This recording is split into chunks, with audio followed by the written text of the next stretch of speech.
বিমান দুর্ঘটনায় মহারাষ্ট্রের উপমুখ্যমন্ত্রী অজিত পাওয়ারের মৃত্যু হয়েছে। তার বিমান দুর্ঘটনা ঘটে এবং সেই যে এমার্জেন্সি ল্যান্ডিং এর জন্য পাইলটের তরফে মে ডে কল দেওয়া হয়, যে অ্যানিমেশন আপনাদের সামনে তুলে ধরেছে। একেবারে সকাল 8টার সময় মুম্বাই থেকে রওনা দেয় এই বিমান, বারামতিতে 8:45 অর্থাৎ 8:45 নাগাদ এই দুর্ঘটনার কবলে পড়ে ভিএসআর এর এই বিমান।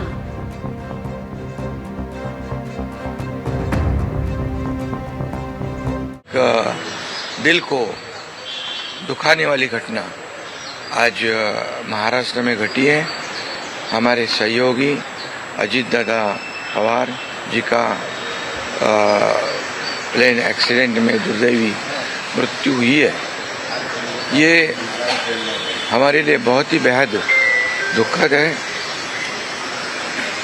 और महाराष्ट्र के लिए भी दुखद है, उनके परिवार के लिए तो बहुत ही दुखद है। और अजीत दादा एक स्पष्ट वक्ता के रूप में जाने जाते थे, एक रोक टोक बोलने वाले, देखता हूँ करता हूँ ऐसे शब्द उनके डिक्शनरी में नहीं थे। जो होना है वो तुरंत करते थे, जो नहीं होना है उसे साफ ना कहते थे। लेकिन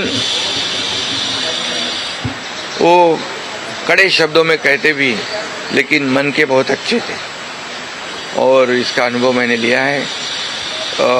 उनके उप मुख्यमंत्री कार्यकाल में मैंने मंत्री के रूप में काम किया। मैं मुख्यमंत्री था तभी उन्होंने उप मुख्यमंत्री के रूप में काम किया। आज देवेंद्र जी मुख्यमंत्री है, उनमें भी हम दोनों ने उप मुख्यमंत्री के रूप में काम किया है। हम टीम बनकर काम कर रहे थे, महाराष्ट्र को आगे बढ़ा रहे थे। इसमें एक हमारा टीम वर्क था और मेरा काम करने का तरीका जैसे देर रात तक काम करता था। अजीत दादा जल्दी सुबह उठकर उनकी शुरुआत होती थी।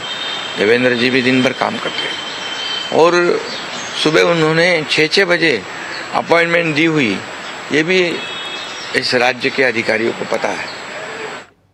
ভিআরএস সংস্থার, এভিয়েশন সংস্থার এই বিমান এবং আমাদের প্রতিনিধিরাও যেরকম জানাচ্ছিলেন যে 15 বছর পুরনো এই বিমান। আর কি তথ্য রয়েছে আমাদের প্রতিনিধি বিজেন্দ্র আমাদের জানাবে। বিজেন্দ্র, দেখো, ভিআরএস ভেঞ্চার্স প্রাইভেট লিমিটেডের এই বিমান ছিল, চার্টার প্লেন, যেটা অজিত পাওয়ারের ব্যবহার করছিলেন এবং আজকে সকাল 7টায় দিল্লি বম্বে এয়ারপোর্ট থেকে ছাড়বে, এইভাবে সূচনা তারা দিয়েছিলেন মুম্বাই এয়ারপোর্টকে। এবং 7টার সময় এই বিমানটি মুম্বাই এয়ারপোর্ট থেকে বারামতির জন্য রওনা দেয় এবং যখন বারামতি পৌঁছচ্ছিল সেই সময় প্রথম ল্যান্ডিংয়েই অসুবিধা হয় এবং তখন মে ডে কল দেওয়া হয়।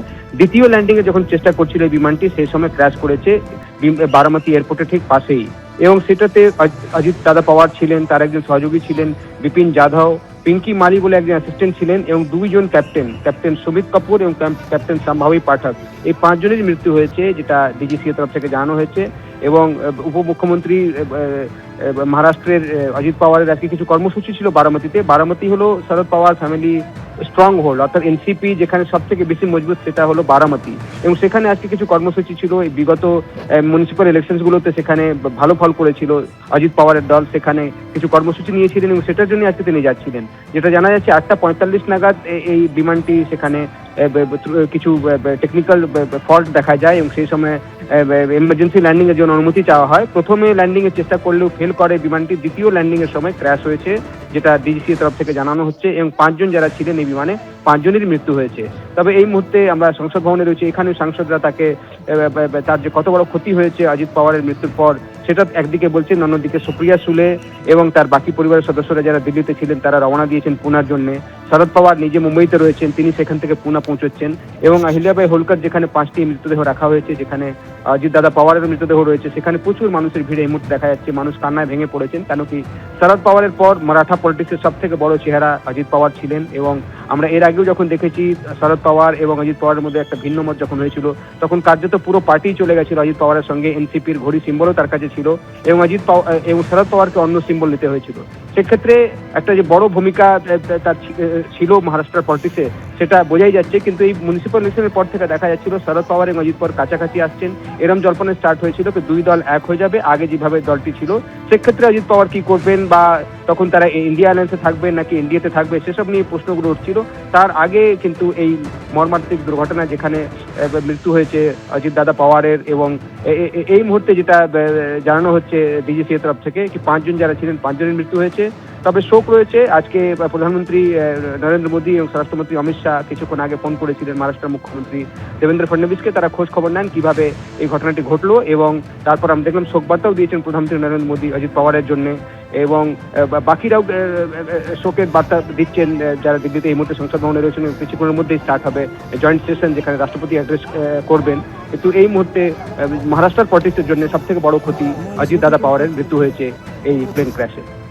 অজিত পাওয়ারের মৃত্যু হয়েছে ইতিমধ্যে। বিজেন্দ্র, তুমি আমাদের সঙ্গে থাকো। এবিপি আনন্দ এগিয়ে থাকে, এগিয়ে রাখে।